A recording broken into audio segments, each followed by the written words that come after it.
Hi. Hello and welcome To my favorite murder. the mini-sode. The many times when we tell you your many, many stories. So you've written so many stories into us, and now we're going to present them to you. Back at you. Hometowns, things that have happened to you that got you into true crime in the first place. That was the original. Yeah. Now we've gone off into ghost stories. We've gone off into sinkholes. We've gone off into, we should probably tell people, no one else needs to tell us about the lady that fell into her own wall and then was discovered there years later. Or that someone's parents found a basement in their kitchen. Yes. It was a wine cellar. It was a wine cellar. We got that one. Fine. We're updated. Now I kind of love it because it's like our own Google alert. Yeah. Anytime there's a sinkhole that happens around the globe, I'm the first one that knows about it. It's pretty great. There's no complaints over here. Yeah. But this is specifically, this is where we gather all those stories and then retell them to you. It's almost like just the weird stories that you can't tell anyone else. Yeah. We just want your weird stories. Bring your weird stories here and then we'll tell everybody else about them. And For example, are you ready? I'm ready. The subject line of this is, John Belushi haunted my baby brother. Dear Karen, Georgia, Stephen, and pets, I've been wanting to write to you for a long time, and finally, during a recent and still active binge of the podcast, got the inspiration. I grew up in the suburbs of Los Angeles with my parents, younger sister, and younger brother. My brother, at the time of the story takes place, was 2 to 3 years old. Okay.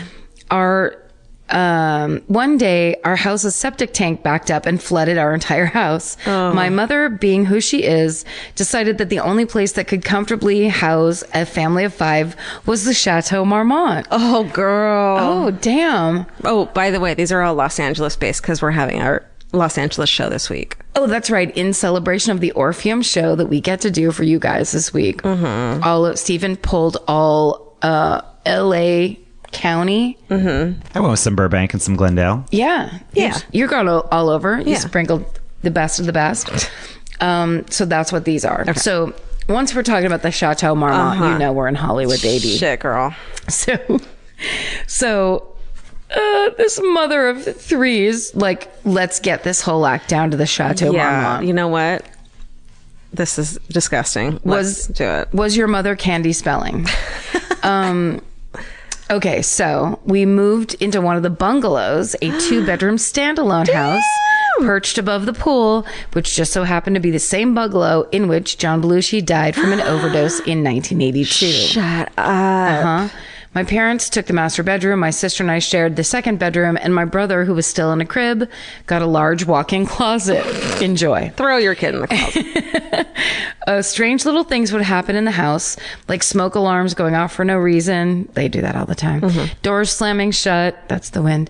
Lights turning on and off. Electricity. Yeah, that's how lights work. And an overall feeling that there was just some sort of energy around you. And it wasn't a negative energy, just a presence that you could feel, like a soft breeze blowing by you. Well. That's the breeze. That's called a breeze. My toddler brother began waking up during the night, calling for my mom. She would repeatedly go check on him, and comfort him and tell him to go back to sleep. One night, she asked what was bothering him, and he replied, "The funny man woke me up. He wants to play cars." She would frequently hear my brother talking to himself while playing, and strange things continued to happen throughout the bungalow. One day, my brother was playing in his room. My mom walked by and saw him sitting on the floor. She walked into the kitchen for a couple of minutes, and then when she walked back in to look in on him, he was no longer on the floor, but standing up in his crib. Since she knew he couldn't climb up in there himself, she asked him how he got there. "The funny man helped me." The funny man, he said. This is absolutely the beginning of one of the Insidious movies. Yeah. I'm positive. This is a cheap and ultimately boring horror movie. Oh my God. That you're setting up. No offense, not boring to you, but I see a lot of those movies. really boring. We eventually changed bungalows. Good plan. Yeah. And didn't hear any more about the funny man. Yeah, but like the funny man, like stay there because at the other bungalow it might be the scary man. Exactly right. The mean man. It might be. The funny man is like your best possible fucking possibility. Think about all the other crazed asshole drug addicts from Los Angeles that have stayed at the Chateau Marmont. Go with the comedian. Yeah. Okay, so a few months later, my mom was in bed with my brother reading a book on the history of the hotel. She turned to the chapter with John Belushi with a black and white portrait of him filling a page. My brother saw the photo and clearly recognizing it, started giggling. What is it? She asked. He wouldn't answer her. He just continued to smile. She asked again, what are you laughing at? Do you know who that is? And he giggled and nodded up and down. Who is that? She asked. That's my friend. That's the funny man. It turned out my little brother had been spending his nights playing games with a very lonely John Belushi. He was so young at the time. There was no way he knew who John Belushi was prior to all of this happening. What if he was super into SNL as a toddler?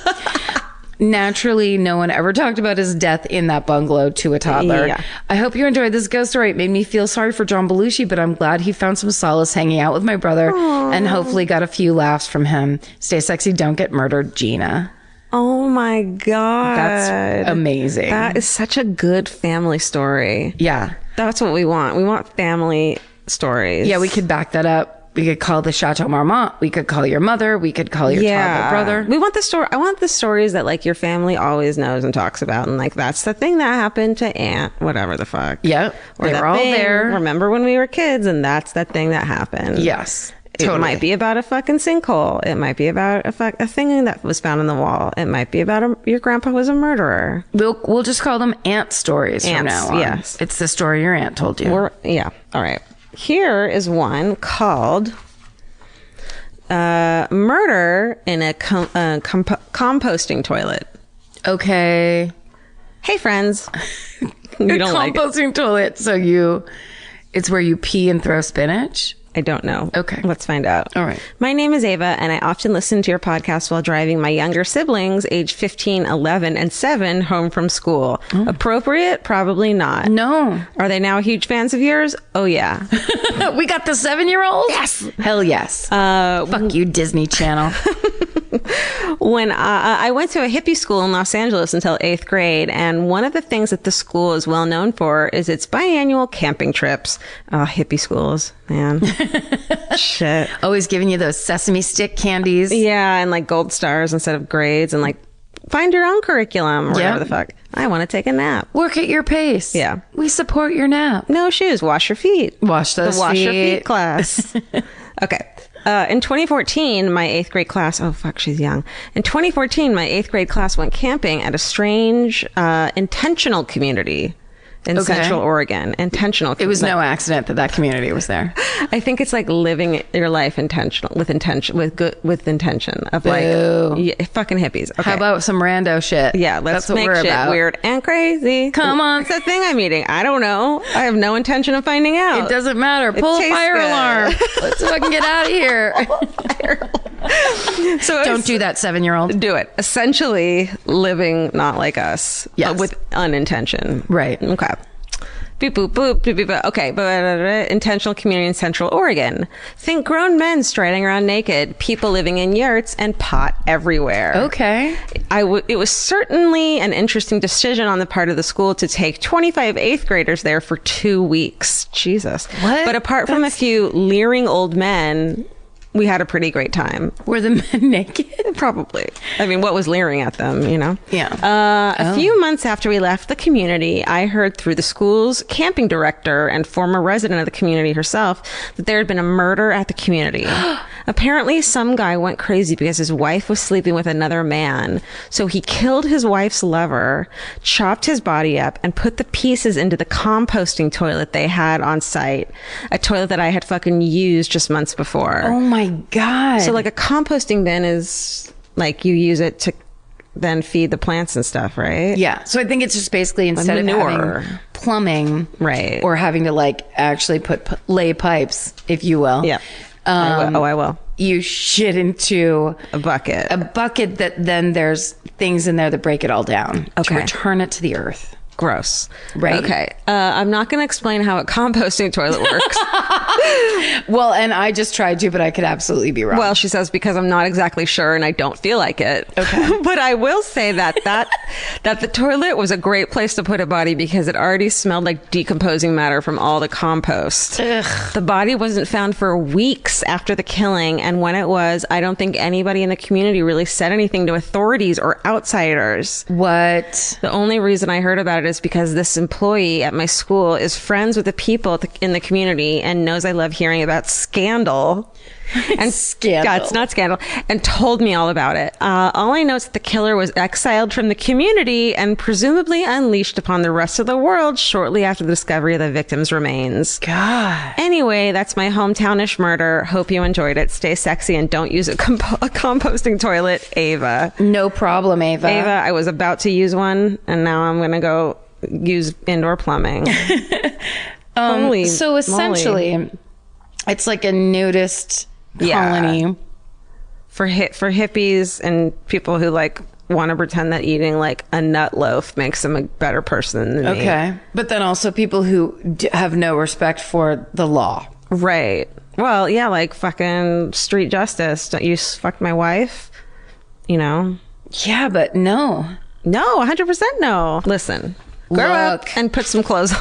Please. Just at least some bottoms. I don't want to see junk everywhere. Even just a simple loincloth. Wrap some shit Like, around duct tape a leaf to your fucking dick is all I'm saying. you. With Scotch tape. With scotch. There's a 7-year-old listening. Oh, okay. fuck. Ava. Ava, please. This subject line is near kidnapping, miss. Lighthearted. Okay.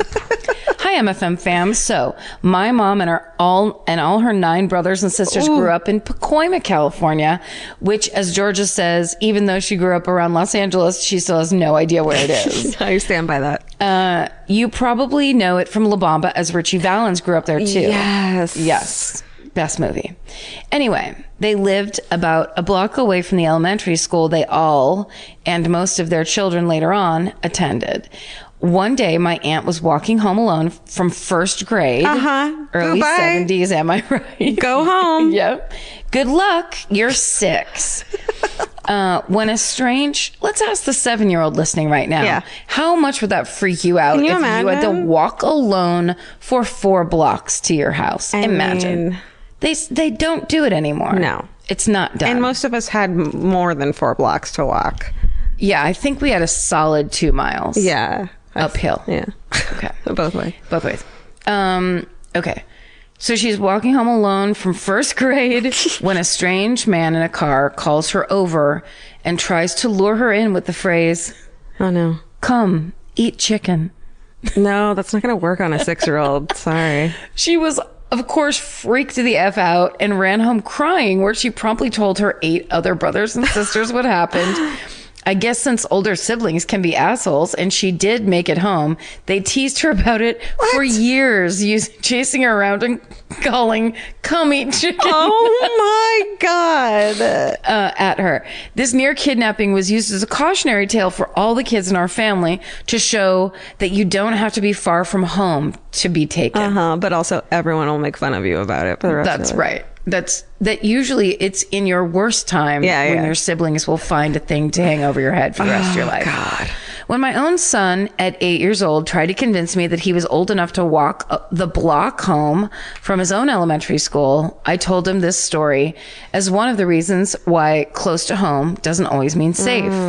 When I was done, he looked up at me with wide brown eyes, burst out laughing, and said only, "Why chicken?" I guess kids don't scare as easily as they used to. Anyway, my 5 sisters and I love the show. Wow. 5 sisters. That's 6.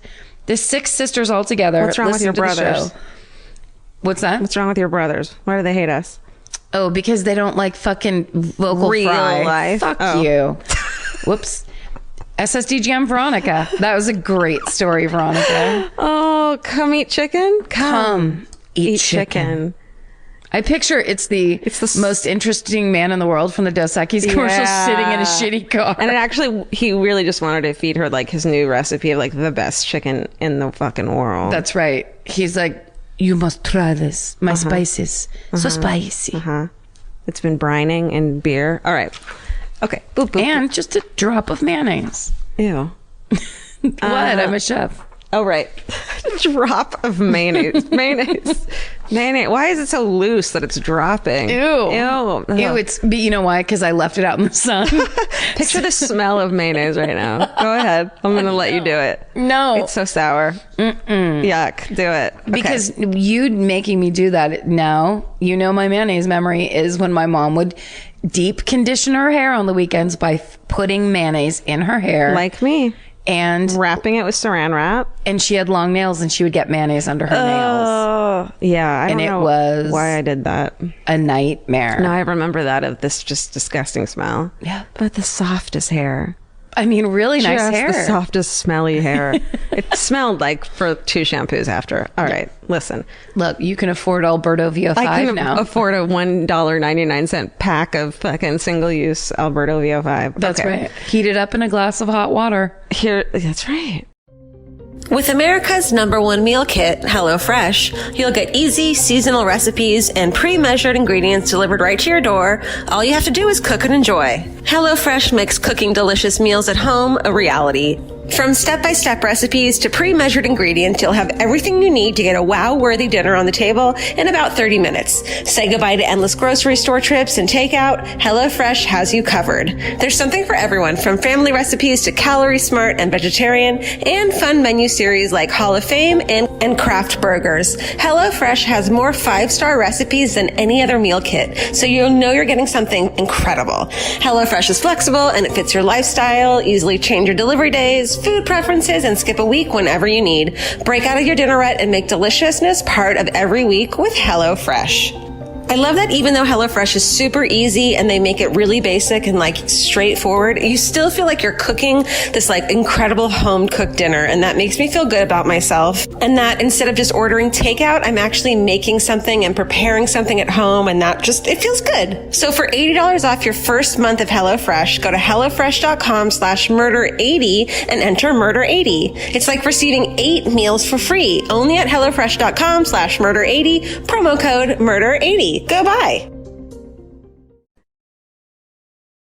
Okay, this is called When I Found Out My Dad Kidnapped People. Hey, Karen, Georgia, Stephen, and Pet Menagerie. Nice. I'll try and keep it short. When I was 11, my dad took me on a trip to Los Angeles. He was really excited because I was really excited because I got to see my family and never got to go with him before. He said it was a work trip, but he'd make time for me. Oh, thanks, Dad. I mean, for your fucking family. What an honor. I know. To be paid attention to as a child. My most important thing in my life is work, but I will make time for this less important thing of you, my child. Listen, block out 7 to 7:30 for old Daddy-O. We're going to watch Three's Company together. That's right. You get a fucking TV dinner. Okay. One evening at dinner, TV dinner probably, he asked me what I knew about cults. At 11, my answer was nothing. My dad proceeded to explain what they were to me and told me the real reason for the trip. He had been hired by parents to kidnap someone and do a deprogramming job. Her dad was a deprogrammer for cults. I had a brief moment of wondering if he had once kidnapped me. Fair fucking assessment. Oh my God. But suddenly all those warnings about vans and the game where we tailed people at the mall, quote, to show how easy it was to follow someone, unquote, made a whole lot more sense. Oh my God. Hey, let's play the following game. Come on, Daddy wants to play the game where he puts a silencer on a gun. He liked us to always be prepared and would hide in bushes and jump out and wanted us always to be ready. This is called child abuse. Oh my God. He wonders why I need anti-anxiety medication. Wait, how he wonders I need anti-anxiety medication is beyond me. Yes. He would play a game where he would jump out from the bushes so they'd be prepared. Dad, knock it off. I bet he was fucking pissed the one time she kicked him in the dick. That was her preparation. No, he was, because he was wearing a cup and he was like, perfect proud. reaction. Yeah, yep. Exactly. You're my sensei, whatever the fuck. Yeah. Okay. Then, all caps, this Thanksgiving I found out that my mother was a getaway driver for one of these jobs. The other getaway driver had to drop out. The cops were onto him since he had, quote, killed some people since he didn't take shit from anyone. And then she says, what, Dad? Apparently, my mom posed as a nurse and helped kidnap actual doublemint twins with my father. There's a lot left out. We've gone off the rails entirely. Yeah, this chick is like, I'll try to keep it short. And we're like, can you please write us 4 more pages of what the fuck is going on? You need to write a true novel about what's happening to here. us. Turns out they weren't in a cult, but needed to call their dad because he was controlling and was calling deprogrammers because they weren't talking to him anymore. What? So the twins' had stopped talking to their father. He probably sucked. Oh. So he had started calling deprogrammers to be like, my kids are in a cult. Can you please go kidnap them? And the kids are like, no, we just hate our fucking controlling shitty dad. He wants our double mint money. Yeah, he wants that double mint money. I wonder if anyone doesn't know what we're talking about. Double the pleasure, double the fun. It's a great understatement. Double mint gum. Double mint gum. Okay. And then it would all be twins in the commercial. That's right. Okay. Because they weren't talking to him anymore. Luckily, they were so mad at their father that they didn't call the police on my parents. Wow. This is only a couple of wild stories I've learned from my family. So it is true that the dad was a cult deprogrammer. Yes. It was just in that one instance, it wasn't a cult that they were in. Right. They just wanted to get the fuck away from their dad. Right. Yes. Okay. That was your submission for us to give you a book deal. And yes. Our new book imprint is coming out soon. We have decided to start a book company, and you're our first book. There is a made-for-TV movie that Paul Tompkins and I watched one time that is one of my favorite things I've ever seen. And it is the story, and it seems to be like a true story, based on a true story, of a guy that ends up joining the Moonies, the cult in San Francisco. And the Moonies were a cult that really like got popular in the 70s. And what they would do is they would go into San Francisco and they would hold free spaghetti dinners. And if you were like poor or starving or whatever, you could liked go. spaghetti, or just fucking loved a nice marinara sauce, you could go to these dinners, and then they basically from there they would do like cult fishing, where they would send out like a hot guy or a hot girl depending on your situation, and kind of get somebody to flirt you into like, do you want to come back to the thing with us? It's home. It's just we love and we farm and we fucking So then you're suddenly weirdly looped into like, oh, I've got some carbohydrates in my belly, and someone's flirting with me, and everything sounds so much better than I like it here. Streets. Yeah. And then they have them selling flowers on the street, and they're slowly indoctrinating them into the cult. So this story is about a guy who gets fully into the Moonies, and he's like completely brainwashed. He's doing all this weird stuff, and his friend, who is a stand-up comedian in this story, it's like, obviously not an exact person, I don't think, but at one point, it's hilarious, the friend who gets him out of the cult like basically goes into the cult and finds him and they kidnap him and deprogram him, is what made me think of it. But the friend that's a stand-up comedian, when they go to show him at his job at a club, he's dressed like a tomato. And it's like that alone, I was like, this is price of admission. But then the whole actual story of how they have to hire a person that like it is kidnapping. They, against their will, take them and they have to like convince them that they have been. But maybe they're not. Maybe they want to live there. Maybe they want to fucking live on a farm with hot people instead of having to dress like a fucking tomato to make rent money.